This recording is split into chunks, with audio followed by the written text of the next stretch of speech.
kwa nini Mungu achague vijana kumtumikia, na mwisho nitaeleza wito wa Mungu ndani ya kijana. Sema amina. Wito wa Mungu ndani ya kijana. Baada ya kujifunza ujumbe huu, natarajia kuwa nitakuwa nimeamsha nia ya kijana katika kumtumikia Mungu. Amina, amina. Twende pamoja. Nitarejea mawazo ya wataalamu wachache walioandika katika vitabu vyao wakifafanua neno lenyewe ujana. Mwandishi mmoja aliandika katika kitabu chake kwamba ujana ni rika, sio matukio yatokeayo katika maisha.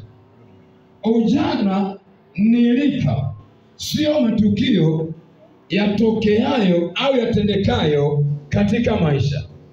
Yapo matukio mbalimbali yatokeayo maishani kama vile kuoa na kuolewa. Lakini kuoa na kuolewa hakumwondoi mtu kwenye ujana, kwa sababu ujana ni rika. Huyo ni mwalimu wa kwanza. Mwalimu wa pili akasema ujana ni hatua ya kutoka utotoni na kuelekea utu uzima. Kwa hiyo ujana ni hatua inayomwezesha huyo mtu kutoka utotoni kuelekea kwenye utu uzima. Kwa hiyo huyu ujana ni kati ya umri ufuatao. Na yeye ana komenti mawazo ya watu wengine, na pale aliweka quotation kuonesha kwamba amenukuu mahali fulani. Akasema ujana ni kuanzia kati ya miaka 15 hadi 35. Akaleta mawazo ya mtu mwingine, akasema mtu mwingine alisema ujana ni kati ya miaka 15 hadi 40. Akaleta wazo la tatu ya kwamba ujana ni kati ya miaka 15 hadi 45. Akafika mwisho. Kwa ujumla wake tunasema ujana ni kipindi maalum ambacho Mungu amekitenga kwa maksudi maalum, na waishio katika kipindi hicho wamemshinda Shetani, wanazo nguvu, wana neno la Mungu ndani yao. Makofi kwa Yesu Kristo.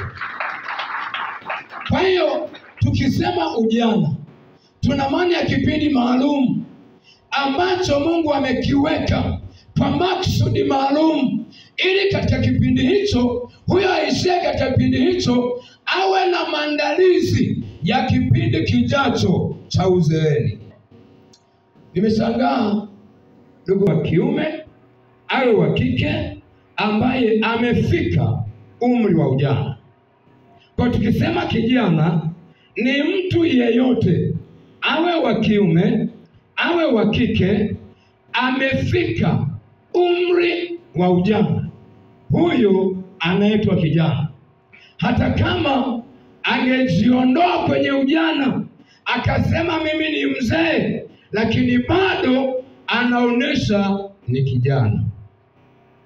Wazo la pili, kijana ni mtu yeyote ambaye ameanza kupangilia mambo yake katika maisha yake kama dalili ya kujitegemea na kujitawala baadaye. Kwa huyu anaitwa kijana.